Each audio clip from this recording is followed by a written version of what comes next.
बच्चा आ जाओ एग्जाम्पल 1 पे, फर्स्ट एग्जाम्पल पे आ जाओ। ये देखो क्या है, हमारे पास एक मैट्रिक्स दे रखा है 3/4 ऑर्डर का, किसी भी ऑर्डर का ले लो, 3/4 ले लो, स्क्वायर मैट्रिक्स ले लो, नॉन स्क्वायर मैट्रिक्स कुछ भी ले लो। एक मैट्रिक्स दे रखा है हमारे पास 3/4 ऑर्डर का।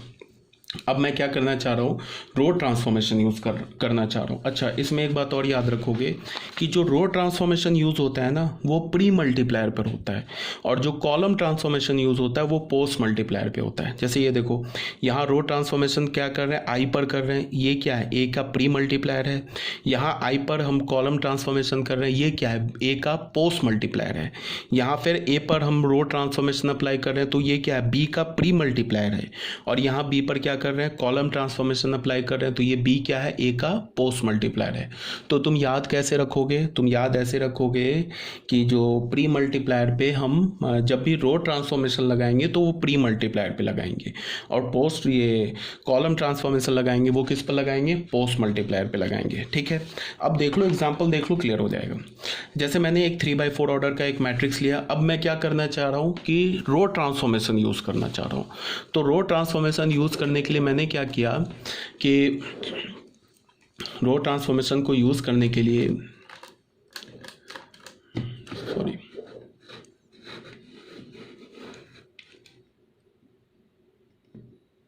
रो ट्रांसफॉर्मेशन को यूज़ करने के लिए मैंने क्या किया, मुझे पता है कि ये जो आइडेंटिटी मैट्रिक्स है ना वो ए के का क्या होना चाहिए, प्री मल्टीप्लायर होना चाहिए।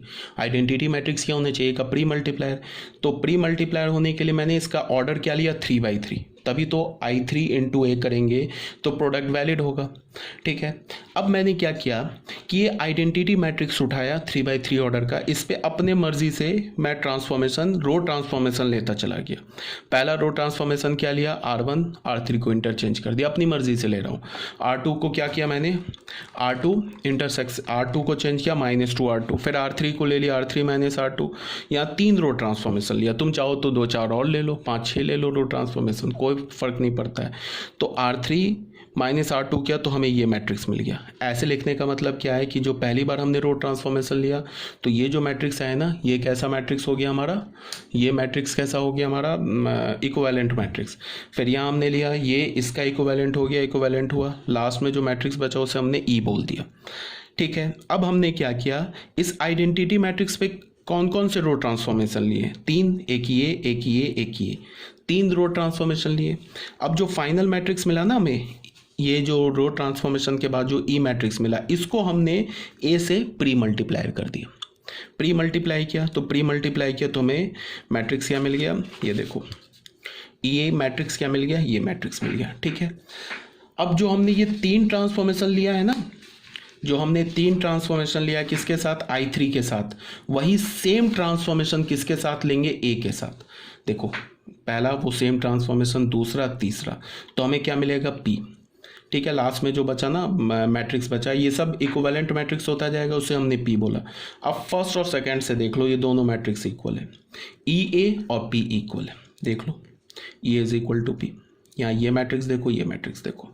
इसका मतलब क्या किया हमने, इसका मतलब हमने ऐसे कुछ किया कि हमारे पास क्या लिखा था, I3 इंटू ए, ये किसके इक्वल है, ए के।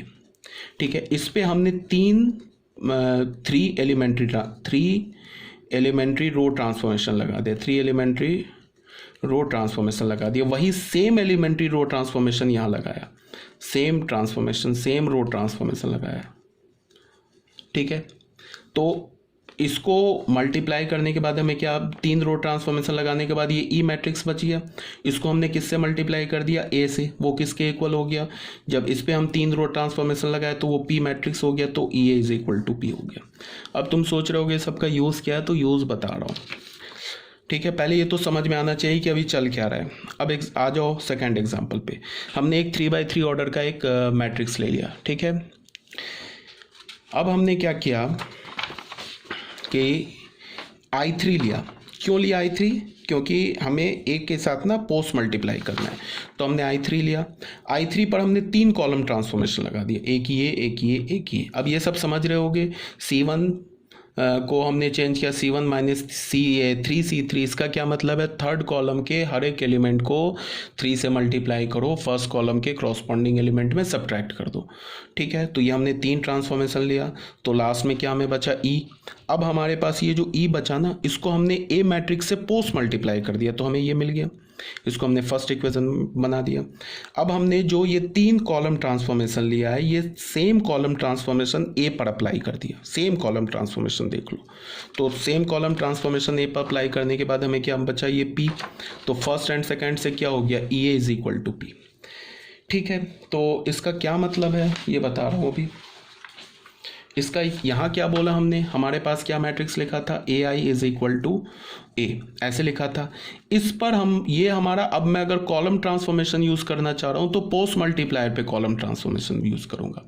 इस पर हमने क्या किया, कुछ कॉलम ट्रांसफॉर्मेशन यूज़ किया, कॉलम ट्रांसफॉर्मेशन यूज़ किया, वो सेम कॉलम ट्रांसफॉर्मेशन यहाँ यूज़ कर लिया, सेम कॉलम ट्रांसफॉर्मेशन, बस इसको ध्यान में रखोगे, सेम कॉलम ट्रांसफॉर्मेशन। तो ये आई क्या बन गया हमारा ई, इसको ए के साथ हमने प्री मल्टीप्लाई कर दिया, तो ये हमारा ए पे जब सेम कॉलम ट्रांसफॉर्मेशन अप्लाई करोगे पी बन जाएगा, तो ये भी इक्वल होगा, ये बोला जा रहा है। ठीक है, अब आ जाओ थर्ड एग्जांपल में। हमने एक मैट्रिक्स लिया ए, एक मैट्रिक्स लिया पी, इस ए बी मैट्रिक्स को मल्टीप्लाई किया तो मिल गया हमें सी।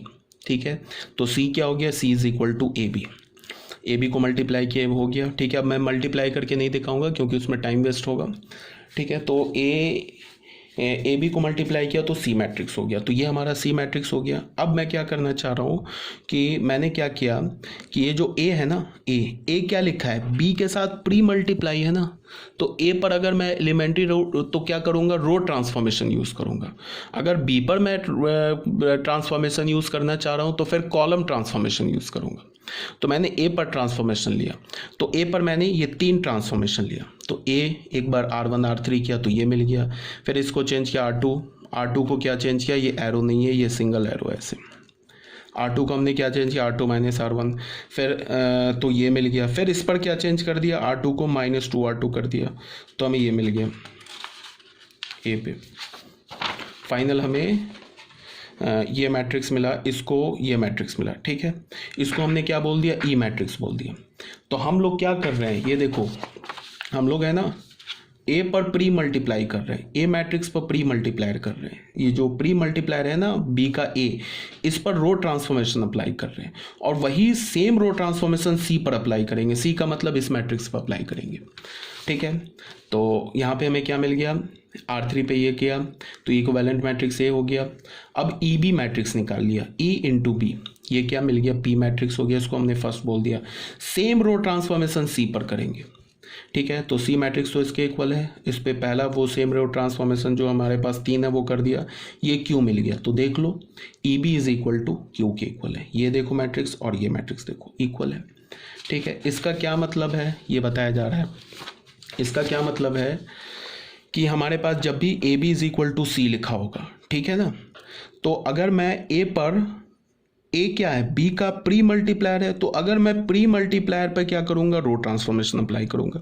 तो ए पर मैंने कुछ रो ट्रांसफॉर्मेशन अप्लाई किया, तो फाइनल जो रो ट्रांसफॉर्मेशन अप्लाई करने के बाद उस मैट्रिक्स को हमने ई बोल दिया। अब ई को मैंने बी से मल्टीप्लाई किया, ठीक है, और जो रो ट्रांसफॉर्मेशन ए पर किया था वो सेम रो ट्रांसफॉर्मेशन मैं सी पर कर दूं, तो हमें क्या मिलेगा, पी मैट्रिक्स मिलेगा, तो E B is equal to P हो जाएगा।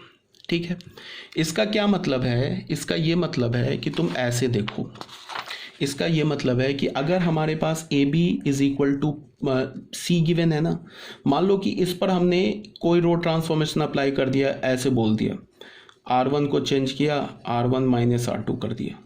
अगर वही सेम रो ट्रांसफॉर्मेशन यहाँ भी चेंज कर दिया, R1 को चेंज किया, R1 माइनस R2 कर दिया, तो ये मैट्रिक्स पे तो कुछ कर ही नहीं रहे। ये मैट्रिक्स मान लो बन गया हमारा P1 मैट्रिक्स बन गया, तो P1B किसके इक्वल होगा, ये C से C1 बन गया, तो ये इसके इक्वल ही होगा। फिर इस पर हमने क्या किया, दूसरा रो ट्रांसफॉर्मेशन अप्लाई कर दिया, फिर इस पर सेम रो ट्रांसफॉर्मेशन अप्लाई कर दिया, तो ये P2 बन गया, तो फिर P2B is equal to C2 होगा। फिर इस पर मैंने कोई तीसरा रो ट्रांसफॉर्मेशन अप्लाई कर दिया, वही सेम रो ट्रांसफॉर्मेशन यहाँ अप्लाई कर दिया, बी को कुछ नहीं कर रहे हैं, तो ये मान लो ये P3 बन गया, तो P3B भी हमारा C3 के इक्वल ही होगा। अरे मेरी बात समझ में, ये होगा। तुम चाहे ये जो पैटर्न है इसको जितने फाइनाइट नंबर ऑफ टाइम्स कर सकते हो, ठीक है। अगर पोस्ट मल्टीप्लाई करने की बात होगी, तो उसके लिए क्या करेंगे, मान लो कि A B is equal to C given है। अब मैं पोस्ट मल्टीप्लाई करना चाह रहा हूँ, कॉलम ट्रांसफॉर्मेशन यूज़ करना चाह रहा हूँ। तो ए के साथ जो बी है ना पोस्ट मल्टीप्लायर, तो बी पर मैंने एक कॉलम ट्रांसफॉर्मेशन अप्लाई कर दिया, मान लो ऐसे कर दिया, C1 और C3 को आपस में इंटरचेंज कर दिया। वही सेम कॉलम ट्रांसफॉर्मेशन यहाँ भी अप्लाई कर दिया, C1 और C3 को इंटरचेंज कर दिया। ए को आप कुछ नहीं करेंगे, तो ये ए से ये B1 मैट्रिक्स हो गया, बन गया। ये बी का B1 क्या हुआ, बी का इक्विवेलेंट मैट्रिक्स बन गया। तो ये अब सी पे भी हमने कॉलम ट्रांसफॉर्मेशन अप्लाई किया है, तो सी का इक्विवेलेंट मैट्रिक्स C1 बन गया। तो ये फिर इक्वालिटी होल्ड करेगा ऐसे। फिर इस पे मैंने कोई दूसरा कॉलम ट्रांसफॉर्मेशन अप्लाई कर दिया, फिर इस पर भी सेम कॉलम ट्रांसफॉर्मेशन अप्लाई कर दिया, तो क्या होगा, ए B2 is equal to C2। फिर इस पे हमने एक कॉलम ट्रांसफॉर्मेशन और अप्लाई कर दिया, सेम कॉलम ट्रांसफॉर्मेशन और अप्लाई कर दिया, तो हो जाएगा ए B3 is equal to C3। ऐसे करके तुम फाइनाइट नंबर ऑफ टाइम्स क्या कर सकते हो, इसको एक्सटेंड कर सकते हो। बात आ रही है समझ में क्या बोल रहा हूँ, ठीक है। अब इसका यूज़ क्या है वो अभी हम आगे देखेंगे। सिमिलरली इसी बात को, ये तो मैंने अभी जो बताया ना एग्जांपल, ये तो रो के लिए बताया। सिमिलरली कॉलम के लिए भी तुम एक बार चेक कर लेना। कैसे चेक करोगे, तुम ए और बी कोई दो मैट्रिक्स ले लो, उसको प्रोडक्ट कर लो, तो सी मैट्रिक्स आ जाएगा। अब तुम बी पर 3 4 जितनी मर्जी है ट्रांसफॉर्मेशन ले लो, वही सेम ट्रांसफॉर्मेशन सी के साथ ले लो। अब बी पर मान लो तुमने 4 कॉलम ट्रांसफॉर्मेशन लिया, अब उसके बाद जो फाइनल मैट्रिक्स बचेगा ना उसको ए से मल्टीप्लाई कर दो, इस पे भी 4 कॉलम ट्रांसफॉर्मेशन ले लो, तो देखोगे कि जो ए इंटू ई होगा वो पी के इक्वल होगा, ठीक है। ये बात आ रही है समझ में। ये कॉलम ट्रांसफॉर्मेशन अप्लाई कर रहा हूँ, तो ये ए ई, ये ए ई किसके इक्वल होगा, पी के। बच्चों अपने पीडीएफ में करेक्ट कर लेना, ठीक है। तो इसका कहने का क्या मतलब है वो फिर से एक बार, मुझे लगता है नहीं समझ में आ रहा है, तो फिर से एक बार और लास्ट देखो। मैंने पहले क्या बोला, ध्यान से देखो। ए मैट्रिक्स हमारे पास है एक m/n ऑर्डर का, ठीक है। एक आइडेंटिटी मैट्रिक्स मैंने ले लिया m/m ऑर्डर का, ठीक है।